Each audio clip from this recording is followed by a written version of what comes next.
Madame, Monsieur, bonsoir. Bienvenue au 20h. La réglementation concernant la sécurité des manèges à sensations va être révisée. Hier soir, une chute de nacelle à Saint-Germain-en-Laye a fait 2 morts. Le fabricant du manège demande à ses clients de vérifier leurs machines. Il en existe 8 en France.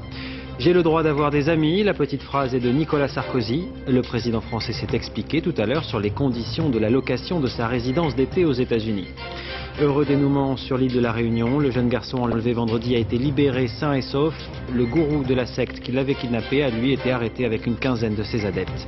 En Grande-Bretagne, tous les regards se tournent ce soir vers un centre de recherche qui travaillait sur un vaccin contre la fièvre afteuse. Il se trouve à proximité du site contaminé et la souche du virus qui a été détectée ressemble fortement à celle que les scientifiques utilisaient. Enfin, pour terminer, nous parlerons cinéma avec le retour de Claude Chabrol. Son film, La fille coupée en deux. Il s'agit en fait de l'adaptation d'un thriller écrit par sa propre fille, la fille donc du cinéaste. Et on commence avec ce terrible accident à la fête des Loges à Saint-Germain-en-Laye. Nous vous en parlions dès hier soir. La chute de la nacelle d'un manège a provoqué la mort de 2 personnes, un père et son fils. Et quant aux autres passagers, ils sont restés bloqués 7 heures à 36 mètres du sol. Karine Comasi, Bernie Mériot. Ils ont attendu 7 heures suspendus dans cette nacelle.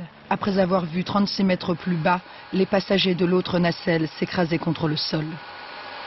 Les pompiers ont tout tenté, l'élitreillage, le chalumeau. Enfin, les voilà sauvés à 1h30 du matin. Ils sont arrivés sans encombre, tard certes, parce qu'il y a du travail, que c'est compliqué. C'est pas facile de travailler complètement dans le vide à 36 mètres du sol. L'accident a eu lieu peu avant 19h. C'est l'affluence à la fête des Loges, lorsqu'une nacelle du booster se détache et percute le podium. Le manège était tout en train de tourner. Et en fait, il y a eu dû avoir, je sais pas, un truc à bouger et en fait, ça a touché le sol en fait. Et tout le monde s'est mis à hurler, tout le monde est parti comme ça et après, ils ont avancé, ils ont vu il y avait un bras par terre et tout ça. Sous les yeux d'une femme et de ses filles restées à terre, 4 personnes d'une même famille avaient pris place dans une nacelle. Il y a 2 morts, dont un jeune de 21 ans et son père. Donc c'est une famille qui est décimée, qui est gravement touchée. Les 2 blessés, l'oncle et le fils de cette même famille, sont sortis ce soir de l'hôpital. Ils sont en bonne santé, mais en état de choc. Le patron du booster est lui aussi prostré dans sa caravane. Autour de son manège immobile, la fête a progressivement repris cet après-midi. On sait qu'il y a eu quand même 2 personnes qui ont disparu et on pense aux familles. Et croyez-moi, on n'a pas le cœur à la fête quand même. On ouvre parce qu'il faut ouvrir. Mais certains visiteurs ne songent même pas à cacher leur impatience. On a vu qu'il n'y a que ça qui est ouvert et les trucs pour enfants, donc... Vous auriez fait quand même des grosses attractions hein. Ouais. Ouais. Vous n'avez pas peur? Moi non, lui n'aurait pas fait. Aujourd'hui, la commission de sécurité a donné son autorisation. La fête se poursuivra jusqu'au 19 août.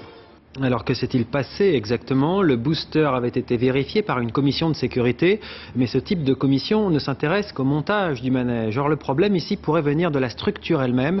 C'est en tout cas ce que vont devoir déterminer maintenant les enquêteurs. Jacques Cardoz, Patrice Acheret. Vous êtes bien installés, tout est ok, on peut y aller? C'est au milieu des cris, de la musique et de la fête que les enquêteurs de l'identité judiciaire ont débuté leur première constatation cet après-midi. Leurs éléments permettront de déterminer les responsabilités de l'accident. Cet engin de 28 tonnes était en service depuis 3 ans. Contrôlé plusieurs heures en mars 2005, rien n'avait été décelé d'anormal. On effectue en fait des points de contrôle sur le calage, l'hydraulique, la partie électrique. On fait bien entendu des essais de freinage d'urgence. On vérifie en fait l'état global du manège. Donc c'est quelque chose de tout à fait global en contrôle visuel. L'entreprise délivre donc un certificat d'exploitation. Le booster commence ses premiers tours. Il attire les amateurs de sensations fortes, 90 km/h. Hier soir, et pour une raison encore inconnue, un événement est survenu dans une pièce mécanique. Dès lors, la nacelle qui a poursuivi sa route a dévié de sa trajectoire avant de venir frapper la plateforme. Dès ce matin, le fabricant en a tiré les conclusions. Nous allons sûrement informer tous les clients. Maintenant que j'avais regardé la chose, nous allons arrêter la manège et à faire des contrôles pour vérifier qu'est-ce qu'il y a même sur les autres manèges. Par le passé, plusieurs accidents similaires ont eu lieu. L'un d'eux a blessé 23 personnes dans le Pas-de-Calais en avril dernier, un autre 4 personnes en 2005. Mais ce soir, c'est la question du contrôle des manèges qui est en cause. C'est une réglementation qu'il faut dépoussiérer un peu puisqu'elle était de 1983 et comme ces manèges nouveaux qui viennent d'arriver depuis quelques années, disons que c'est pas confortable de les vérifier tous les 3 ans, quoi. Une révision du texte est à l'étude et en attente d'homologation. Le ministère de l'Intérieur a prévu de tenir plusieurs réunions dans la semaine. Et justement, à ce sujet, le président Nicolas Sarkozy s'est dit tout à l'heure très ému par cet accident. Un certain nombre d'initiatives, a-t-il déclaré, vont être prises pour renforcer la sécurité des manèges. Le président de la République qui s'adressait à la presse, comme promis, devant la maison où il passe ses vacances aux États-Unis. Il est justement revenu sur les conditions de la location de cette demeure et puis aussi sur les contrats d'armement passés entre la France et la Libye. Envoyés spéciaux Martine Laroche-Joubert, Pascal Jouffriot. Petit bain de foule américain pour Nicolas Sarkozy en vacances dans cette élégante station balnéaire au bord d'un lac. Un séjour en apparence luxueux, sa demeure se loue 22 000 € la semaine, mais le président affiche sur ce sujet une totale décontraction. Il n'y a aucune polémique. Je suis venu en avion de ligne, chez des amis qui me reçoivent, dans un coin d'ailleurs que je ne connaissais pas. C'est eux qui m'ont dit que ça existait, je dois dire que je ne suis pas déçu. Et voilà, on fait du jogging le matin, des parties de pêche ou de bateau l'après-midi, et voilà, c'est tout naturel. Bien décidé aussi à ne pas gâcher ses vacances à cause de la controverse sur les contrats d'armement avec la Libye. Les Libyens vont dépenser quelques centaines de millions d'euros pour faire marcher les usines en France. Je devrais m'en excuser? Qu'est-ce qu'on me reproche? De trouver des contrats? Le contrat n'était pas lié avec la libération des infirmières, parce que rendez-vous compte, si les Libyens m'avaient dit on libère les infirmières, mais en échange, vous, la France, vous nous achetez pour 200 millions de contrats, on pourrait dire que c'est une contrepartie. Là, non seulement ils libèrent les infirmières, ils les donnent à la France, mais de surcroît, ils vont signer pour 200-250 millions de contrats pour les entreprises françaises. Dans cette Amérique qu'il aime, il compte bien reprendre des forces et donner l'image d'une France dynamique et créative. Nicolas Sarkozy pourrait rencontrer d'ici quelques jours George Bush. Le président américain possède une demeure familiale à une centaine de kilomètres d'ici. Ça donnerait un caractère moins formel à leurs entretiens. L'alerte à l'enlèvement sur l'île de la Réunion n'aura finalement pas duré plus de 48 heures. Le jeune garçon a été libéré tout à l'heure, sain et sauf. La piste suivie par les enquêteurs était la bonne. Le gourou de la secte qui avait jeté son dévolu sur le jeune Alexandre voyait en lui le nouveau messie de son église. Il a été arrêté avec une quinzaine de ses adeptes. Frédéric Rotard. Alexandre, le petit garçon de 12 ans, enlevé vendredi dernier, était bien aux mains des membres de la secte Cœur douloureux et immaculé de Marie. Le dispositif policier très important mis en place sur l'ensemble de l'île de la Réunion a permis de le retrouver. Il est un peu choqué, mais sain et sauf. Il nous est apparu satisfait d'être libéré, mais nous a indiqué immédiatement qu'il n'avait fait l'objet d'aucune agression, d'aucun sévice, ce que nous vérifierons bien évidemment. Et j'ai demandé à ce qu'il soit conduit en urgence au centre hospitalier départemental pour y subir tous les examens qu'il sera possible de pratiquer et pour qu'il soit assisté d'un pédopsychiatre que j'ai requis et qui doit le rejoindre immédiatement. Une vingtaine de personnes, au total, toutes liées à la secte, ont été interpellées. Parmi elles, le gourou, Giuliano Verbar, arrêté alors qu'il dirigeait une cérémonie de prière comme celle-ci. Petit lys d'amour, comme il se fait appeler, était en cavale depuis plusieurs années, depuis sa condamnation à 15 ans de réclusion criminelle pour le viol de 2 mineurs. La mère d'Alexandre était d'autant plus inquiète que son fils semblait avoir été choisi pour incarner le nouveau messie de ce mouvement sectaire, aujourd'hui totalement démantelé. Braquage spectaculaire à Nice, il ne visait pas une banque mais le musée des Beaux-Arts de la ville. Des hommes armés et encagoulés se sont emparés aujourd'hui de 4 toiles de maître, 2 Bruegel, un Sisley et un Monet. Et justement ces 2 derniers tableaux sont en train de se fabriquer une incroyable légende. Il y a 9 ans, ils avaient déjà été volés dans ce même musée, puis retrouvés une semaine plus tard. À l'époque, le conservateur avait alors été condamné pour ce vol, c'est lui qui avait organisé le coup. La route des vacances a été meurtrière cette nuit sur la 6, près de Mâcon. Une famille de vacanciers allemands s'était garée sur la bande d'arrêt d'urgence à cause d'un ennui mécanique. Leur véhicule a été percuté par un camion. Le bilan est lourd, 4 morts, la mère et 2 de ses enfants, ainsi qu'un automobiliste qui était venu les aider. Par ailleurs, 9 autres personnes ont été blessées. Benoît Gadret, Jean-Claude Martin. L'accident a eu lieu vers 4 heures ce matin. Parce que leur véhicule commençait à prendre feu, des touristes allemands se sont arrêtés sur la bande d'arrêt d'urgence. C'est alors qu'un fourgon de déménagement a percuté la voiture. Une mère de famille, 2 de ses enfants ainsi qu'un automobiliste venu en aide ont trouvé la mort. Les victimes étaient restées devant le véhicule sans enjamber la glissière de sécurité. 377 400 dans le sens A. Ok, je le vois. Reçu, merci. Prévenir les accidents, c'est le travail des patrouilleurs. Autoroute A6. Bonjour. Cet après-midi, à quelques kilomètres du lieu de l'accident, des touristes italiens se sont arrêtés sur la bande d'arrêt d'urgence. La voiture sous un pont peu visible. Ses usagers fort sympathiques discutent tranquillement. C'est dangereux là. Regardez. Vous, là. Elle n'a aucune conscience du danger. Ouais. Et il faut insister pour la mettre en sécurité. Philippe Bardet est bien placé pour apprécier le danger. S'il fallait une preuve, il nous montre le fourgon d'un collègue percuté par un poids lourd sur la bande d'arrêt d'urgence. Heureusement, mon collègue n'était pas à l'intérieur. Hein. Le fourgon s'est fait percuter de plein fouet, hein, comme vous pouvez le voir. Je crois qu'il a dû être traîné sur 80 à 100 mètres. La consigne est claire. En cas d'immobilisation, il faut impérativement passer de l'autre côté de la glissière de sécurité. Qu'il pleuve, qu'il neige, il vaut mieux sortir du véhicule et vous éloigner le plus possible de votre véhicule. S'il y a un talus, vous pouvez monter en haut du talus. Plus vous serez loin de la circulation, plus vous serez en sécurité. L'année dernière, sur les secteurs autoroutiers au nord et à l'est de Lyon, 18 véhicules patrouilleurs ont ainsi été percutés. Si l'information se confirmait, ce serait purement ahurissant. Il semblerait que le virus de la fièvre afteuse détecté dans une ferme en Grande-Bretagne ressemble très fortement à la souche utilisée par des scientifiques qui justement venaient de mettre au point un vaccin contre cette maladie. Autrement dit, le virus aurait pu s'échapper de leur laboratoire, d'autant qu'il se situe à seulement 5 km du site contaminé. Sur place, Claude Samper, Roy Connelly. Un immense laboratoire de recherche médicale en pleine campagne, c'est peut-être de ces bâtiments qu'est parti le virus de la fièvre afteuse. Nous sommes ici à seulement 5 km de la ferme infectée. Depuis 48 heures, le site est sous très haute surveillance et les enquêteurs centrent leurs investigations sur ce lieu. La souche du virus trouvée sur 2 bovins dans la ferme est identique à une souche que l'on trouve dans le grand centre de recherche. Une souche très particulière qui avait été isolée lors d'une épidémie de fièvre afteuse en 1967. Depuis, on ne la trouvait plus sur les animaux. Elle était conservée dans le laboratoire et le mois dernier, des chercheurs l'ont utilisée pour la préparation d'un vaccin. Ce grand centre de recherche de renommée mondiale est l'un des 4 laboratoires en Europe où est autorisée la manipulation du virus de la fièvre afteuse. Ici, on trouve en fait 2 organismes. Un institut pour la santé animale dépendant du gouvernement. Son directeur affirme ne pas se sentir responsable. Nous avons vérifié toute la sécurité biologique de nos infrastructures et de nos équipements. Et nous n'avons trouvé aucune faille dans nos procédures. La deuxième partie du centre de recherche est un laboratoire privé, Merial, une société qui a utilisé le mois dernier la souche du virus pour faire des vaccins. Ce laboratoire apparaît ce soir comme le suspect numéro 1.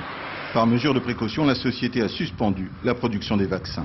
Dans ce laboratoire, il existe des procédures de sécurité extrêmement strictes. Ce soir, les spécialistes qui traquent le virus de la fièvre afteuse cherchent toujours à répondre à plusieurs questions. Comment le virus s'est-il échappé d'ici? Depuis quand? Et surtout, jusqu'où s'est-il propagé?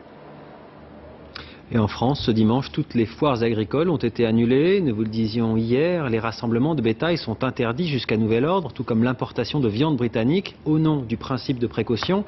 Il s'agit d'éviter que ne se reproduise le scénario de 2001. La maladie avait traversé la Manche et en Mayenne, un éleveur s'en souvient encore. Son troupeau avait dû être entièrement abattu. Cécilia Dauge, Lionel Langlade. Négociant d'ovins de père en fils, Jean-François Rebout ne veut plus entendre parler de moutons britanniques. La nouvelle épidémie de fièvre afteuse qui touche le Royaume-Uni lui rappelle de trop mauvais souvenirs. Je n'ai pas racheté de mouton britannique depuis la fièvre afteuse parce que bon, les clients n'en veulent pas.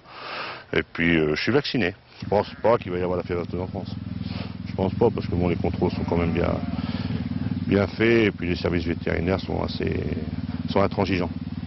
Ici, dans son exploitation à la Baroche-Gondouin, les services vétérinaires avaient découvert en 2001 un foyer d'infection. Certaines de ces bêtes provenaient à l'époque de Grande-Bretagne. Tout le troupeau avait été abattu, des centaines de moutons étaient brûlés en plein champ dans sa propriété. 750 bêtes. Tout a brûlé là. C'est là qu'ils ont fait le charnier, on appelle ça. On appelle le cimetière maintenant. Ça reste traumatisant pour vous alors? Ah bah ouais, tous les jours on y pense, hein. Même maintenant. Hein. Et c'est marqué à vie. Je souhaite à personne de vivre ça. Hein. Non, c'est pas beau à voir. Pendant une semaine, sa ferme a été coupée du monde. Les services sanitaires désinfectaient jour et nuit la zone sensible. Très vite, les autorités ont suspecté Jean-François Rebout d'avoir fait rentrer son bétail en fraude. La rumeur avait fait monter la tension en Mayenne avec les éleveurs locaux. Les gendarmes sont venus un soir à minuit et demi, ils m'ont dit qu'il faut quitter les lieux parce que demain matin ils vont venir tout casser. J'ai dit je ne quitterai pas chez moi, je suis chez moi, j'ai rien fait de mal, j'ai rien à me reprocher. Depuis, la justice l'a blanchi, mais la plus grande fierté de Jean-François Rebout, c'est sans doute de conserver son métier après avoir pratiquement tout perdu. Et puis on l'a appris tout à l'heure, en Roumanie, c'est un autre virus qui a fait son apparition. Un foyer de peste porcine a été découvert dans un élevage de l'ouest du pays. Quelques 20 000 porcs vont devoir être abattus. Un pied de maïs par personne, c'était le mot d'ordre aujourd'hui pour les militants anti-OGM français. Plusieurs actions d'arrachage ont été menées, dont une près de Béziers, dans l'Hérault. Bien qu'il ait déjà été condamné à une peine de prison ferme pour ce genre d'acte, José Bové, vous le voyez, a participé à ces actions. Et nous les poursuivrons, a-t-il dit, tant qu'il n'y aura pas de moratoire sur les cultures d'organismes génétiquement modifiés. Près de Toulouse, un homme s'est donné la mort aujourd'hui après s'être barricadé chez lui toute la nuit. Le GIGN était prêt à intervenir. Il faut dire que le forcené était armé et tiré à vue par sa fenêtre. Une personne mortellement blessée a d'ailleurs été retrouvée devant son domicile. Sur place, Muriel Lassaga, Nicolas Auer. 10h45, l'intervention du GIGN est terminée. Au fond de cette impasse, 2 corps sans vie. L'épilogue d'un drame qui commence dès hier soir dans le paisible village de Saint-Clar-de-Rivière. Après une altercation avec sa sœur qu'il blesse légèrement à l'arme blanche, un homme de 36 ans se retranche chez lui. Armé d'un fusil de chasse, il commence à tirer de nombreux coups de feu. Hier soir, on a entendu des coups de feu et moi je suis allée pour voir ce qui se passait. Et c'est un monsieur qui tirait à la carabine devant chez lui et je lui ai demandé de s'arrêter. Et là, il a commencé à me dire qu'il y avait des terroristes. Et il a commencé à nous tirer dessus, un fou quoi. Cette personne donc, est là apparemment depuis 1996 sur la commune, sans histoire donc apparente, ni avec son voisinage, ni avec aucune autre personne dans le village, donc il vivait avec sa sœur. Arrivés dans la nuit, les hommes du GIGN n'interviendront que très tard, car une forte odeur de gaz s'est répandue dans le quartier. L'intervention est terminée, on a découvert le cadavre de M. Fillol dans sa chambre, il s'est manifestement suicidé. En fait, le forcené a retourné son arme contre lui. Devant son domicile, un autre homme est retrouvé mort, peut-être victime d'une balle perdue. Sans papier sur lui, il n'a pas encore pu être identifié. La sécheresse dans le sud de l'Europe continue à faire des ravages. Les incendies ont désormais franchi la frontière bosniaque et sont maintenant aux portes de la célèbre ville de Dubrovnik en Croatie. Et c'est sur cette portion de littoral que l'un des fleurons du tourisme en Méditerranée est menacé. Marion Pilas. Sous la fumée, les faubourgs de Dubrovnik. Cet après-midi, le feu s'est frayé un passage au milieu des maisons jusqu'aux abords de la capitale croate. 2 villages sont évacués. Les habitants qui restent se joignent aux 250 pompiers pour défendre les maisons contre les flammes. Au-dessus d'eux, 3 Canadaires en lutte permanente contre les rafales de vent. Les avions nous aident énormément dans ce genre de situation. Et ils prennent de gros risques. Il faut remercier tous ces pilotes, ainsi que les pompiers qui travaillent au sol. L'incendie s'est déclaré hier de l'autre côté de la frontière, en Bosnie. Dans la nuit, les flammes ont gagné le littoral croate et ses stations balnéaires. La route de l'aéroport est restée coupée toute la nuit.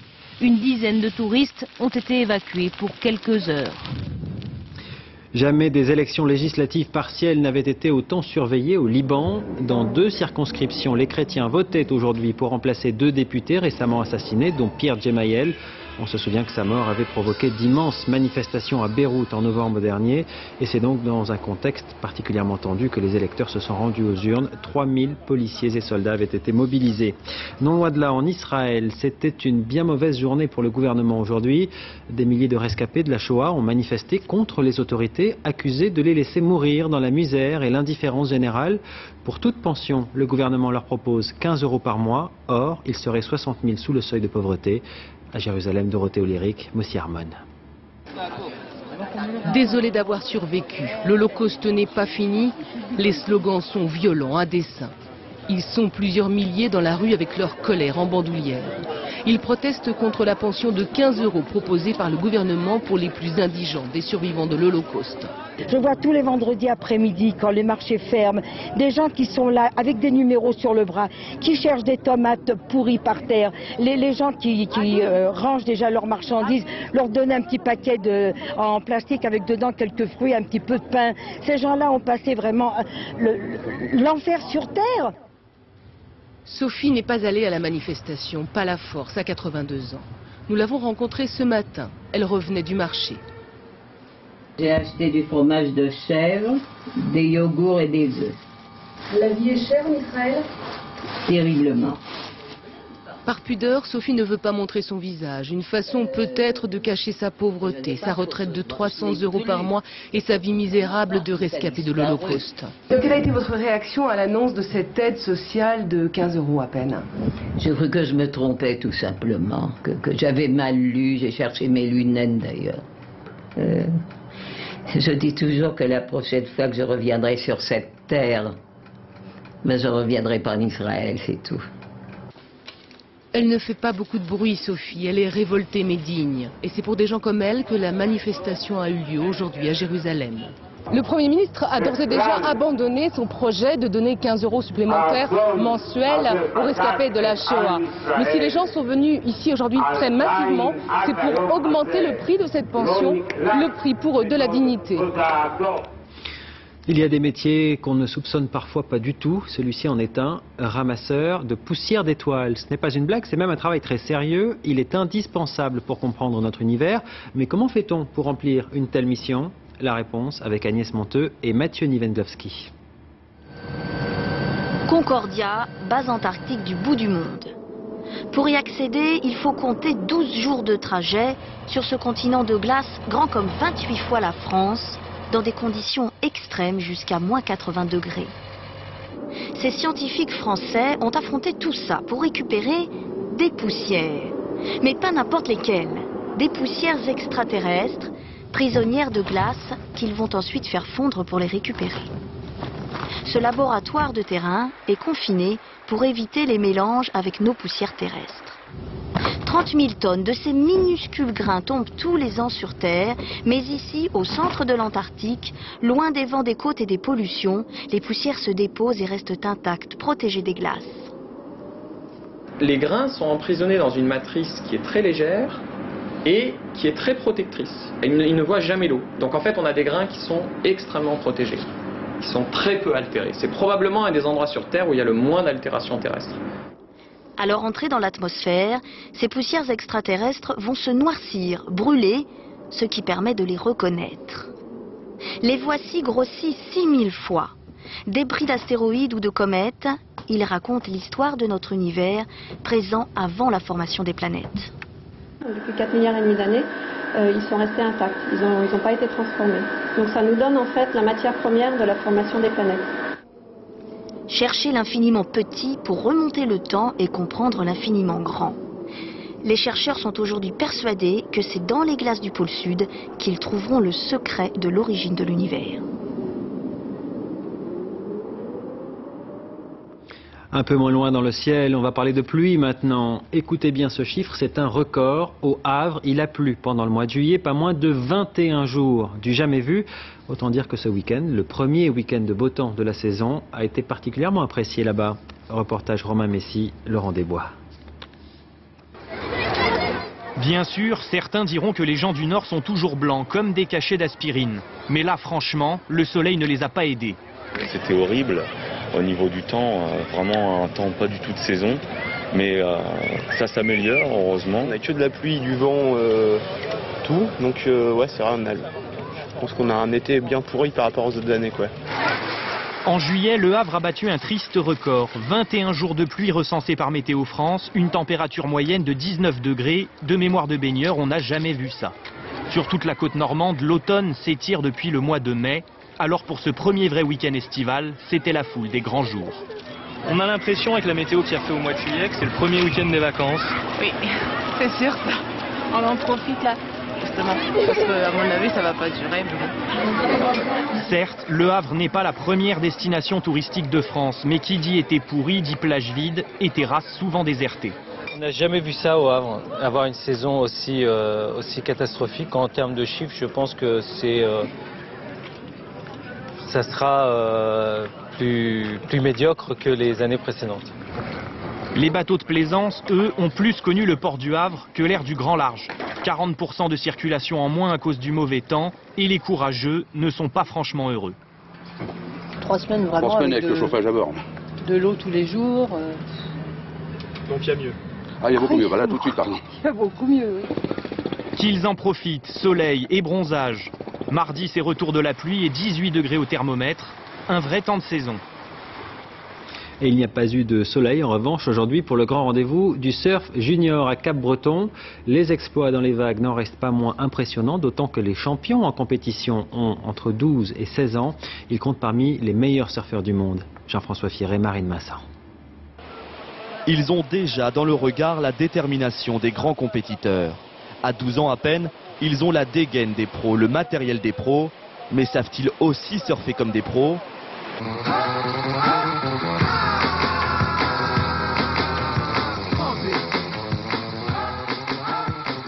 Aux juges d'en décider chaque été à Cap-Breton. Les 48 meilleurs jeunes surfeurs du monde s'affrontent. Ils viennent entre autres du Japon, du Brésil, des USA et de France. Je commence pas à les regarder surfer. Tu entends? Tu me fais un sourire parce que j'ai l'impression que franchement t'as peur. Si t'as peur, tu vas faire déboîter. Dernière recommandation du patron avant de se jeter à l'eau. Hugo Dubosc a 16 ans. Il s'entraîne chez nous mais de l'autre côté du globe, à La Réunion. Là, le niveau est déjà bien relevé. Hein. Il y a déjà des très bons surfeurs, mais bon, c'est battable, c'est faisable. Hugo a 10 minutes pour montrer ce qu'il sait faire. Il est noté sur 10 sur la qualité d'exécution des figures. Seuls les 2 meilleurs compétiteurs de chaque manche se qualifient pour la suite. Pour Hugo, ça passe. Son coéquipier, Kerian, lui, est éliminé. Il me manquait une bonne vague. J'ai pas réussi à la trouver. Déçu? Ouais, énormément. Kerian sait ce qu'il rate. Le droit de surfer dans le grand bain, celui des professionnels, celui de Jérémy Flores. À 19 ans, c'est la star du surf français. Il a remporté la compétition de Cap-Breton à seulement 9 ans. C'est un début pour beaucoup de jeunes. Il y a des jeunes qui rêvent de faire surfeur pro. Ils viennent ici, il suffit qu'ils fassent un bon résultat, ils commencent à se faire voir par des marques. Et c'est là où tout commence. Mais pour Hugo, tout s'est arrêté là, en quart de finale. Cet après-midi, c'est un Tahitien qui s'est imposé. Lui reviendra l'année prochaine, en professionnel cette fois. Beaucoup moins frais et beaucoup moins sport, le club de rugby de l'USAP à Perpignan a fini par faire appel à la justice pour régler ses comptes internes. Il faut dire que ces derniers temps, le balai des petits cercueils et autres sympathiques menaces de mort fusées à destination des actionnaires du club. En cause, un président déchu, des partisans déçus. 3 personnes ont été mises en examen. Jenny Briffa, Annie Triboire. Ce n'est qu'une des dizaines de menaces que les 4 actionnaires du club de rugby de Perpignan ont reçues ces dernières semaines. Graffitis, vitres de voitures brisées, menaces de mort par téléphone, mais aussi sur le site internet du club où l'un des actionnaires est directement visé. Ces menaces venaient en fait du propre administrateur de l'USAP et de 2 responsables du club des supporters. Ils ont été mis en examen hier par le procureur adjoint de la République pour menaces de mort. Il n'est pas anodin de menacer de mort une 40aine de fois quelqu'un, il n'est pas anodin de dégrader ses biens, il n'est pas anodin là aussi, et ça fait l'objet d'une autre enquête, de développer des messages tout à fait irresponsables et scandaleux sur le site de ce club, appelant pour certains mais jusqu'au crime. Puis sur le terrain, Perpignan va plutôt bien, 5e au top 14 cette saison. Dans les coulisses, depuis plusieurs mois, l'ambiance est tendue. En juillet, les actionnaires menacés avaient ainsi mis en minorité le président du club. Pour son successeur, Paul Gauze, ces menaces seraient finalement le reflet d'une guerre intestine à la tête du club. C'est difficile de comprendre qu'il y ait de tels agissements autour d'un club qui est sportif. Donc je suppose que c'est un certain nombre de personnes qui n'ont pas envie de perdre le pouvoir. Je pense que ça tourne autour de ça. Dans les jours prochains, d'autres gardes à vue pourraient intervenir. Les enquêteurs espèrent y voir plus clair dans cette triste mêlée à la tête du club de Perpignan. Pas beaucoup plus sport, le sale coup fait par le pilote de Formule 1 Fernando Alonso à son coéquipier, le jeune prodige Lewis Hamilton. Hier, il l'a volontairement bloqué à la sortie du stand. Résultat, aujourd'hui, au départ du Grand Prix de Hongrie, Alonso a été rétrogradé de 5 places et il y a une justice puisque Hamilton lui a fini la course en tête. Julien Benedetto. Ce fut un week-end de Formule 1 digne des plus grandes heures du duel Prost-Senna. Lewis Hamilton a remporté le Grand Prix de Hongrie, mais il a surtout gagné la guerre des nerfs qui l'a opposé à Fernando Alonso, son coéquipier chez McLaren Mercedes. Cela a été un week-end agité, avec beaucoup d'émotions. Il aurait été facile de perdre sa concentration, mais l'équipe a su garder malgré tout un état d'esprit positif. Voici le moment qui a mis le feu aux poudres entre les deux pilotes.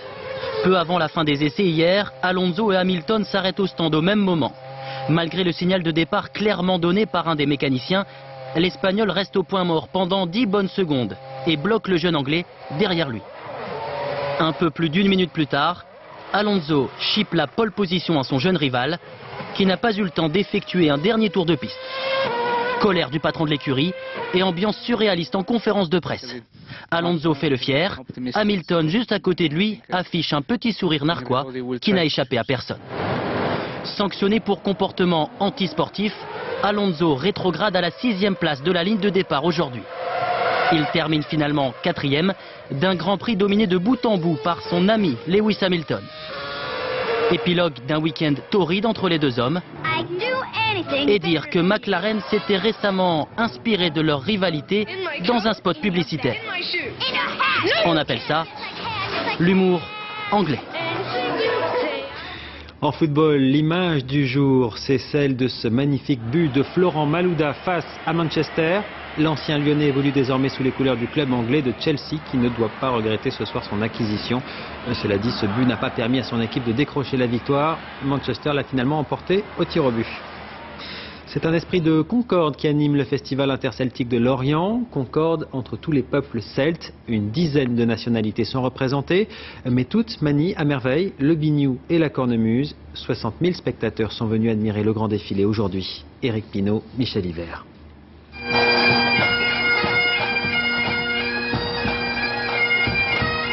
L'Écosse en vedette du 37e festival interceltique. Ce matin, pour la grande parade, 77 formations d'une dizaine de nations défilent dans les rues de Lorient. Notre pipe band s'appelle Dunan Argyle. On est de la côte ouest de l'Écosse. C'est un long voyage pour nous.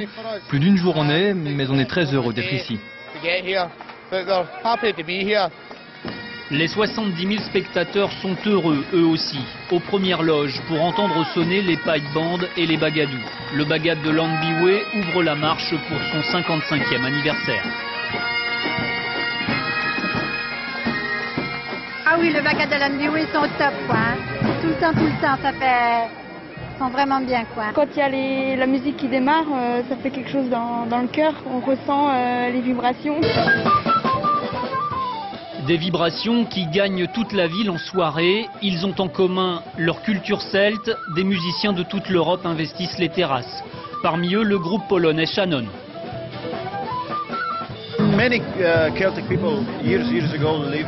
Il y a de nombreuses années, beaucoup de Celtes ont vécu dans notre pays. Les gens l'ont oublié, et vous voyez aujourd'hui, notre petite mission, c'est de leur rappeler que nous avons aussi des racines celtes. Polonaise ou bretonne, traditionnelle ou moderne, la musique celtique fait aussi danser la rue. Les pas résonneront sur le sol lorientais jusqu'à dimanche prochain.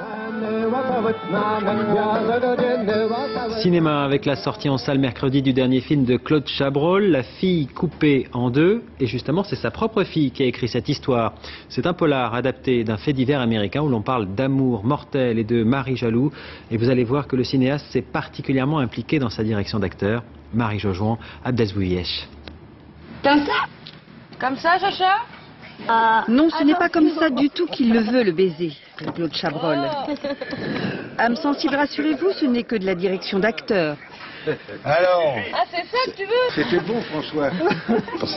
Le cinéaste nous fait entrer ici dans un monde de faux semblants, sur les pas d'une jeune femme, prise entre une passion avec un écrivain et son mariage avec un jeune milliardaire déséquilibré.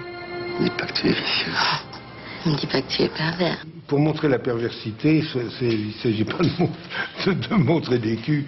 Au contraire, il faut faire pénétrer le spectateur dans cette perversité. Qu'est-ce qui t'arrive? J'ose tout entreprendre et puis tout achever. Qu'est-ce qu'il y a? Tu trouves plus tes mots, Pépé? T'as besoin de ceux des autres? Confiance, Gabriel. C'est ça pour ton bien. Il aime que les femmes l'aiment, et puis une fois que les femmes l'aiment, lui, quand il a fait, il les jette. C'est quelqu'un qui n'aime personne sauf lui. Comme voilà, beaucoup de gens, malheureusement. Les personnages chez Claude Chabrol ont toujours un double visage. Le film s'appelle La fille coupée en deux. C'est quelqu'un qui a l'ambition d'avoir une vie forte et passionnée. Et donc, voilà, quand on a ce genre d'ambition, on ouvre la porte à des passions qui sont plus originales que la normale. Juste un baiser, c'est tout ce que je demande. Allez, un baiser. J'ai l'habitude d'avoir ce que je veux me dire, alors laisse-moi faire. Si Ludivine Sagnier est une nouvelle venue dans l'univers de Chabrol, pour Benoît Magimel, c'est la 3e fois qu'il tourne avec le cinéaste. Il est un fils de famille capricieux et inquiétant. Ouais, du coup, j'étais aux écuries, je vais faire un tour. Aux écuries à ce tour-ci? Bah écoute, oui. C'est un enfant et c'est un enfant turbulent, tête à claque, prétentieux, il est insupportable. Voilà, donc ça amuse beaucoup Claude. Pourquoi ça l'amuse? Parce qu'il le trouve ridicule la plupart du temps et ça le fait beaucoup rire. Avec la facétie qu'on lui connaît, Claude Chabrol nous laisse entrevoir une société entre puritanisme et décadence. Ça t'amuse? Ça m'amuse et ça m'excite. Une image maintenant superbe. Regardez, c'était hier à Chamblay, en Meurthe-et-Moselle. Les organisateurs du mondial de la montgolfière ont tenté de battre le record du monde de départ en ballon. Il n'a finalement pas été dépassé, mais on a tout de même compté 219 montgolfières qui se sont envolées comme autant de petites boules multicolores. Spectacle, vous le voyez, magnifique. Magnifique aussi le bec du toucan caréné multicolore. C'est rarissime, mais un spécimen est né en France. Ses parents ont été importés d'Amérique centrale et on termine donc avec ce carnet rose dans le fameux parc aux oiseaux de Villars-les-Dombes dans l'Ain. Virginie Fichet, Jean-Claude Martin. Il n'a que quelques jours et ne pèse que 20 grammes. Comme tous les nourrissons, il est affamé et mange toutes les 6 heures. La naissance de ce toucan à bec caréné au parc des oiseaux de Villars-les-Dombes est bien plus qu'un heureux événement. Oui, ça reste des naissances exceptionnelles. À ma connaissance, il n'y en a pas eu ces 6 derniers mois en captivité dans le monde. Les parents de l'oisillon se sont rencontrés il y a seulement 2 mois. Le parc ne possédait pas de mâle, un éleveur privé lui en a confié un. Leur coup de foudre a rapidement porté ses fruits, ce qui n'est pas toujours le cas pour les pensionnaires. Et pourtant, pour certaines races, cette chance de se reproduire en captivité est vitale. C'est le cas de ces aras à gorge bleue en voie d'extinction sur leur terre bolivienne. C'était des oiseaux qui étaient carrément considérés comme disparus jusqu'à ce qu'on retrouve une petite population en 92. Mais actuellement, il en resterait environ 250 dans une toute petite partie de la Bolivie. Pour eux, l'espoir est grand, comme pour le pélican frisé qui fait figure de pionnier et d'exemple. Depuis plus de 25 ans, 180 individus sont nés ici. Actuellement, la réintroduction de colonies en Croatie est même à l'étude. À travers des programmes européens et internationaux, les parcs animaliers fonctionnent aujourd'hui en réseau et sont devenus de véritables conservatoires d'espèces rares. On joue notre rôle de sauvegarde d'espèces pour les garder en captivité. En tous les cas, l'objectif qu'on s'est fixé entre parcs, c'est de les garder en captivité 200 ans avec une perte génétique de moins de 10%. 500 oiseaux sont nés cette année à Villars. L'avenir du petit toucan, lui, est déjà tout tracé. À son tour, il partira bientôt conquérir une partenaire dans un autre parc. Ils sont quand même beaucoup plus beaux à l'âge adulte. C'est la fin de ce journal. Merci de l'avoir suivi. Tout de suite, la météo. Isabelle Martinet, à 20h50, 3 épisodes inédits de votre série Urgence. Demain, à 20h, vous retrouverez Françoise Laborde. Mais avant, je vous donne rendez-vous à 13h pour le journal de la mi-journée. Excellente soirée sur France 2.